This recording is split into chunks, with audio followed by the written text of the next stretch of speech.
Welcome to the broadcast. As always, it's a pleasure to have you with us. My name is Jesse Rogers. Joining us on sign language interpretation is Meresha Owiti. Let's begin in Vatican City, where the long-awaited conclave to elect the 267th Pope has begun today at the Vatican, following the conclusion of what is called Novemdiales Masses to pray for the departed Pope Francis. As you can see, live pictures from Vatican, even as focus is on the chimney on top of the Sistine Chapel, where the 133 cardinals are actually conglomerated as they vote in the next Pope. We'll definitely give you live pictures on what exactly is playing out in the Vatican, all to do with the conclave, even as crowds gather at the St. Peter's Square, all in anticipation and excitement about that particular process. But in a historic gathering, 133 cardinals have converged at the Sistine Chapel to elect the next leader of the 1.4 billion member Catholic Church. Well, our reporter Vera Mora has been following up on the sacred process of the conclave that is steeped in tradition as it unfolds within the sealed-off Sistine Chapel, where the electors will cast their votes in strict secrecy. Listen in.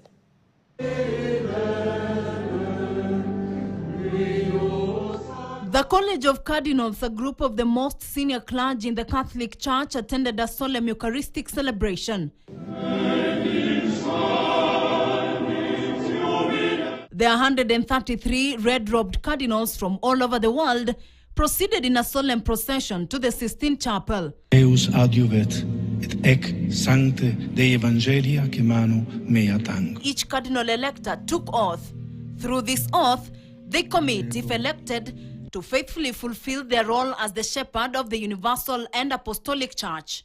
They also pledge to maintain absolute secrecy regarding everything related to the election of the Roman pontiff. Once in the Sistine Chapel, all individuals who are not part of the conclave are ordered to leave the Sistine Chapel. Extra omnes.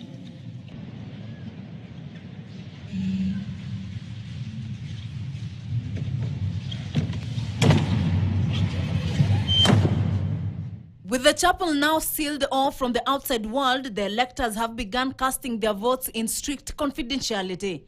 All election procedures will take place exclusively in the Sistine Chapel within the Vatican Apostolic Palace, which remains completely sealed off until the election is concluded.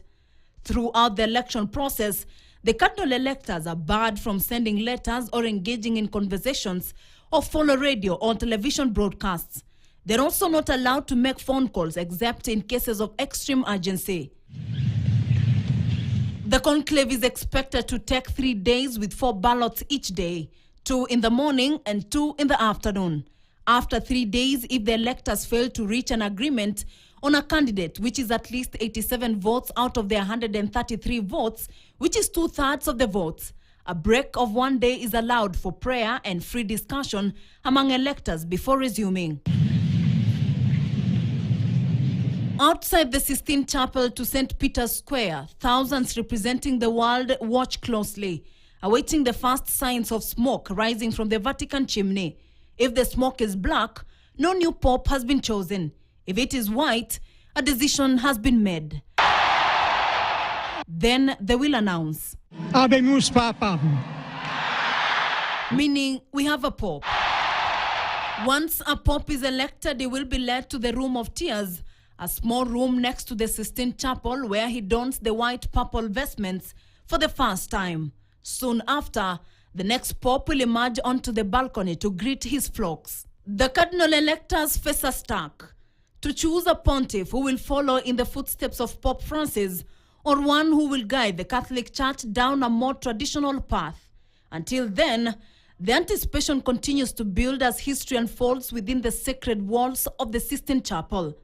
The conclave is to elect the 267th Pope of the Roman Catholic Church, following the death of Pope Francis on April 21, 2025, at the age of 88, after serving for 12 years. Vera Mora, KTN. Thanks, Vera Mora. Trust KTN to give you timely updates until the logical conclusion of that particular process. Back in the country now, where President